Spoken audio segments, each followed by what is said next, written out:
साथियों नमस्कार। पटना बिहार से मैं अमिताभ कुमार दास, आईपीएस 94 बैच, और आप देख रहे हैं मेरा अपना यूट्यूब चैनल दास बोले बिंदास।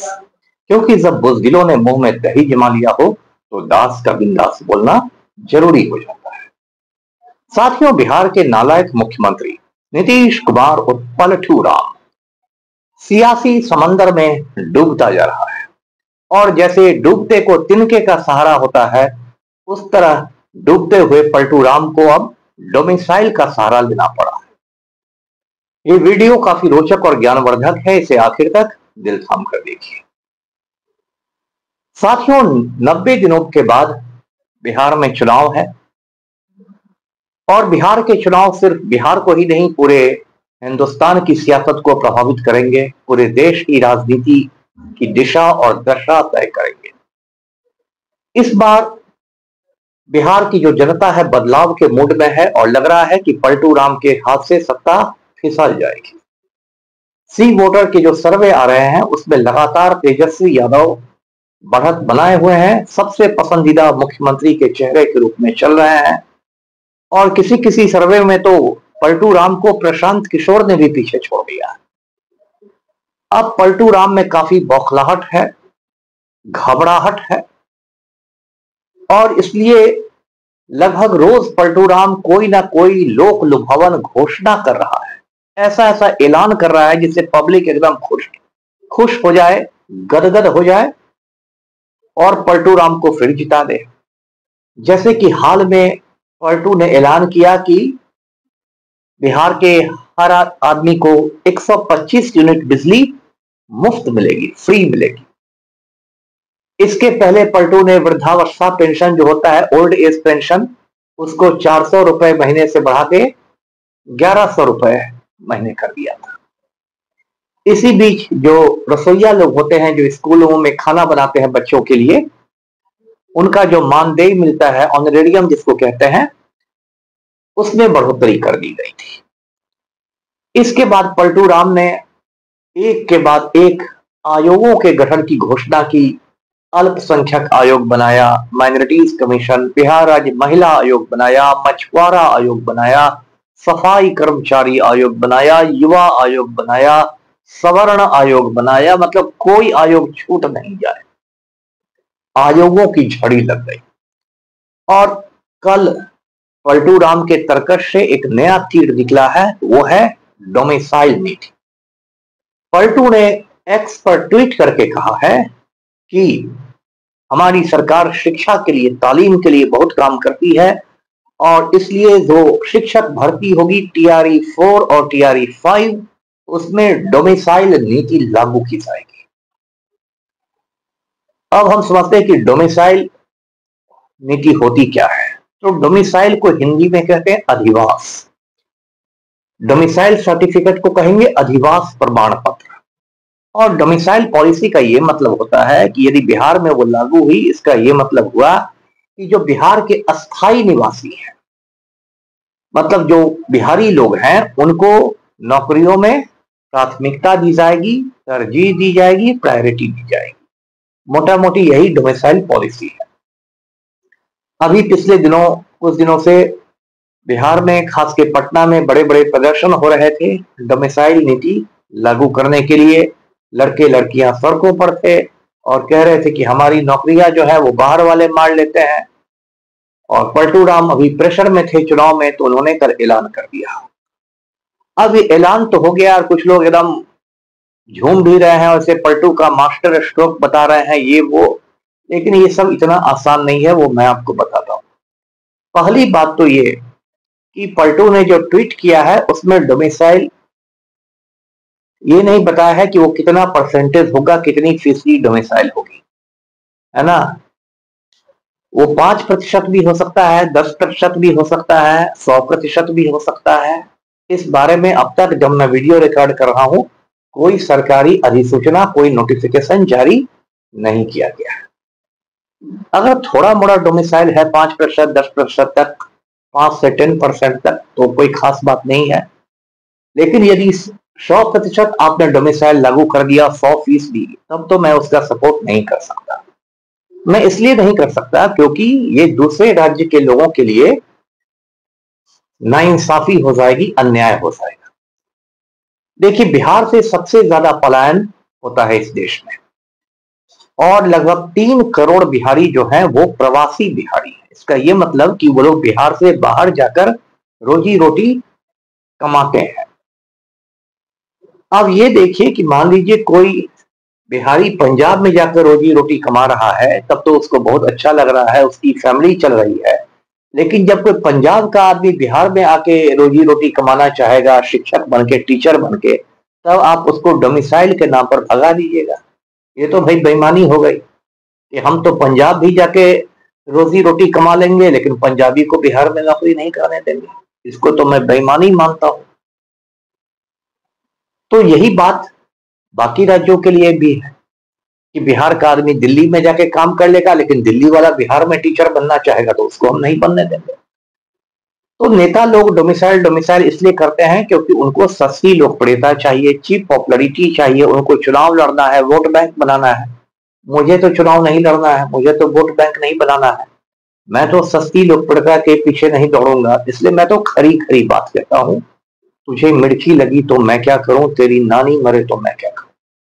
तो ये बात है कि डोमिसाइल 100% या बहुत ज्यादा नहीं होना चाहिए। दूसरी बात जो है, टीआरई 4 और टीआरई 5 का मतलब हुआ, टीआरई का मतलब हुआ टीचर्स रिक्रूटमेंट एग्जाम, शिक्षक भर्ती परीक्षा। तो इसके 3 चरण हो चुके हैं। चौथे चरण को टीआरई 4 कहा जाता है, 5वां चरण टीआरई 5। तो अब तक जो 3 चरण हुए हैं, टीआरई 1, 2 और 3, उसको भी पलटू राम ईमानदारी से नहीं करा सके, है ना। टीआरई 1 का जब विज्ञापन निकला था, उस एडवर्टीजमेंट में कहा गया था कि डोमिसाइल नीति रहेगी, लेकिन बाद में उस समय जो एजुकेशन मिनिस्टर थे, शिक्षा मंत्री थे प्रोफेसर चंद्रशेखर, उन्होंने कहा कि डोमिसाइल रखने पर बहुत सारी वैकेंसीज रह जाएगी, हम सारे पद नहीं भर पाएंगे, तो डोमिसाइल हटा दिया गया था। लेकिन टीआरई 1, 2, 3 में भी बहुत सारे मतलब बेईमानियां हुई, बहुत सारा गड़बड़ घोटाला हुआ। जैसे टीआरई 3 का मैं आपको याद दिला दूं कि उसका पेपर लीक कर गया था। झारखंड के हजारीबाग में एक कोहिनूर बैंक्वेट हॉल है, वहां शादियां वगैरह होती हैं। तो वहां पर लगभग 250 लड़के लड़कियां पकड़े गए थे, और फॉलोअर गैंग जो था उनको बाकायदा प्रोजेक्टर पर सवाल हल करके बता रहा था।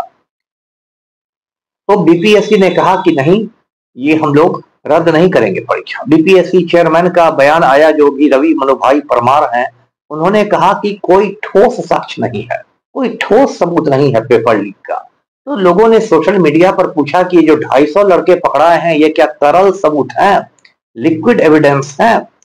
तो बीपीएससी की बहुत फजीहत हुई, बहुत किरकिरी हुई, तब बीपीएससी ने वो परीक्षा रद्द की। मुझे लगता है 15 मार्च को परीक्षा हुई थी, 22 मार्च को रद्द की गई। तो वो परीक्षाएं भी ईमानदारी से नहीं हो सकी हैं। जो शिक्षकों की भर्ती होती है, उसमें 2 एजेंसियां रहती है, बीपीएससी और शिक्षा विभाग। बीपीएससी परीक्षा लेता है और रिजल्ट निकालता है, शिक्षा विभाग दस्तावेजों की जांच करता है और योगदान करवाता है, ज्वाइनिंग करवाता है। लेकिन इन दोनों एजेंसियों में कभी तालमेल नहीं रहा, कोई कोऑर्डिनेशन नहीं रहा, कोई समन्वय नहीं रहा, और इस वजह से काफी रायता फैला है बहाली में। जब डीबी होता था, डॉक्यूमेंट वेरिफिकेशन होता था एजुकेशन विभाग के द्वारा, तो उसमें बहुत सारे फर्जी कागजात पकड़े जाते थे। अभी भी टीआरई 3 में सप्लीमेंट्री रिजल्ट का मामला लटका हुआ है, पूरक परीक्षा फल का। बीपीएससी और शिक्षा विभाग में यदि बोलचाल की भाषा में कहें तो फेंका फेंकी चल रही है। बीपीएससी कहता है कि जब हमें शिक्षा विभाग का आदेश मिलेगा एजुकेशन डिपार्टमेंट का, तब हम ये करेंगे। एजुकेशन डिपार्टमेंट कहता है कि बीपीएससी से कोई प्रस्ताव नहीं मिला है, कोई प्रपोजल नहीं मिला है, और इसमें लड़के लड़कियां फुटबॉल बन गए। तो जो 3 बार शिक्षक बहाली हुई है, तो 3 चरण हुए हैं, टीआरई 1, टीआरई 2, टीआरई 3, उसी में पलटू राम ने बहुत गंदगी मचाई है। इसलिए टीआरई 4 और टीआरई 5 अच्छी तरह हो जाए, इसकी उम्मीद हमें नहीं के बराबर है। एक और सवाल है, वो सवाल है कि बिहार में देखिए सिस्टम जो है वो कोलैप्स कर गया है। पलटू राम की नालायकी की वजह से पूरे बिहार में अराजकता है, एनार्की है। अब ये आप देखिए, मैंने फ्रेम में लगवा लिया है, ये एक कुत्ते का आवासीय प्रमाण पत्र है ना। एक डॉग का रेजिडेंशियल सर्टिफिकेट है जो पिछले महीने पटना के मसौढ़ी सर्किल में बनाया गया। इसमें डॉग बाबू का ये सर्टिफिकेट है। पिता का नाम है कुत्ता बाबू और माता का नाम है कुतिया देवी। ये जब सर्टिफिकेट सोशल मीडिया पर वायरल हुआ तो सरकार की बड़ी फजीहत हुई, बहुत किरकिरी हुई। पटना डीएम ने मसौढ़ी के एसडीओ से रिपोर्ट मांगी। फिर 2-3 निरीह प्राणियों को बलि का बकरा बनाया गया। कंप्यूटर ऑपरेटर को बर्खास्त कर दिया गया, एफआईआर कर दिया गया और इस मामले को ठंडा करने की कोशिश की गई।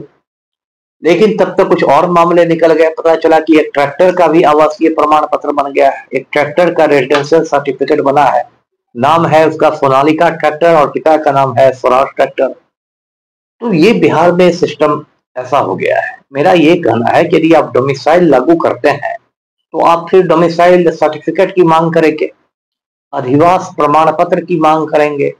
और बिहार के ऑफिसों में, कार्यालयों में इतना भ्रष्टाचार है, इतना करप्शन है कि आप चाय पानी का खर्चा देके, यानी घूस देके, रिश्वत देके कुछ करा लेंगे। तो वैसे में हजारों लाखों डोमिसाइल सर्टिफिकेट्स फर्जी बनेंगे, नकली बनेंगे। ये बात मैं अभी कह रहा हूं। और ऐसे फर्जी सर्टिफिकेट्स बना बना के हजारों लोग नौकरी करेंगे। आपका जो डोमिसाइल का उद्देश्य था, जिस मंशा के साथ आप डोमिसाइल पॉलिसी ला रहे हैं, वो मंशा भी फेल कर जाएगी। फिर वो मामला कोर्ट कचहरी, मुकदमेबाजी और अदालत में जाएगा। जांच होते होते 50 साल लगेंगे। तो इस तरह से पलटू राम की ये बौखलाहट क्यों है? इसलिए है क्योंकि मैंने कहा कि पलटू राम सभी मोर्चों पर विफल हो गए हैं। एक तो पलटू राम की दिमागी हालत बिगड़ती जा रही है और कभी वो किसी आईएएस ऑफिसर के सर पर उठाकर गमला रख देते हैं, कभी किसी महिला पर झपट्टा मार देते हैं, कभी राष्ट्रगान के समय जब नेशनल एंथम बजता है, कौमी तराना गाया जाता है, तो बंदरों की तरह उछल कूद करने लगते हैं। तो बिहारियों ने कह दिया कि बहुत हो गया पलटू राम, अब आप जाके अपने गांव में कल्याण बिघा में आराम कीजिए, अब आपसे बिहार नहीं चलेगा। इसके अलावा हर मोर्चे पर बिहार सरकार विफल हुई है। लगभग 20 बरस से पलटू राम की हुकूमत है। पलटू राम ने सिर्फ एक काम किया है, बिहार को कुर्मिस्तान बनाने का काम किया है। वो कुर्मी जाति से आते हैं, जगह जगह उन्होंने कुर्मियों को भर दिया है। तो ये काम उन्होंने किया है। बिहार में बड़े बड़े भ्रष्टाचार हुए हैं, बड़े बड़े घोटाले हुए हैं। 2,500 करोड़ का सृजन घोटाला हुआ है। अभी सीएजी की रिपोर्ट आई है, कंट्रोलर ऑडिटर जनरल की, कि 71,000 करोड़ रुपए का कोई हिसाब किताब नहीं मिला है, कोई यूटिलिटी सर्टिफिकेट नहीं है। तो बड़े बड़े घोटाले हुए हैं। पलटू राम ने क्या किया है कि अनंत सिंह के गैंग में शामिल हो गए हैं। अनंत सिंह बिहार का खूंखार माफिया सरगना है। वो सीएम हाउस में आता है, पलटू राम उसकी अगवानी करते हैं और अनंत सिंह पलटू राम को हुक्म देता है कि नीतीशवा खैनी बनावा। और हमारे चीफ मिनिस्टर, हमारे वजीर आला, हमारे माननीय मुख्यमंत्री अपने कर कमलों से, अपने दस्ते मुबारक से खैनी तंबाकू बना के माफिया डॉन अनंत सिंह को खिलाते हैं। बिहार के आईएएस और आईपीएस मर्दाना कमजोरी के शिकार हो गए, उनकी हिम्मत ही नहीं कुछ करने की। तो बिहार में बिल्कुल एनार्की है, अराजकता है। और ऐसी हालत में इस बार यानी कि नवंबर के चुनाव में पलटू राम का कूड़ेदान में फेंका जाना बहुत जरूरी है, यदि बिहार को बचाना है। तो डोमिसाइल नीति से यदि पलटू राम सोच रहे हैं कि मेरी नैया पार लग जाएगी, तो वो गलत है। अब पलटू राम का जो जहाज है, जो पॉलिटिकल जहाज है, वो टाइटैनिक बन गया है और उसका डूबना अवश्यंभावी है। इसलिए पलटू राम के टाइटैनिक को सियासत के समंदर में नवंबर में डूबने से कोई नहीं बचा सकता। ये बात मेरी लिख कर रख लीजिए। वीडियो को लाइक कीजिए, शेयर कीजिए, चैनल को सब्सक्राइब कीजिए। धन्यवाद। जय हिंद।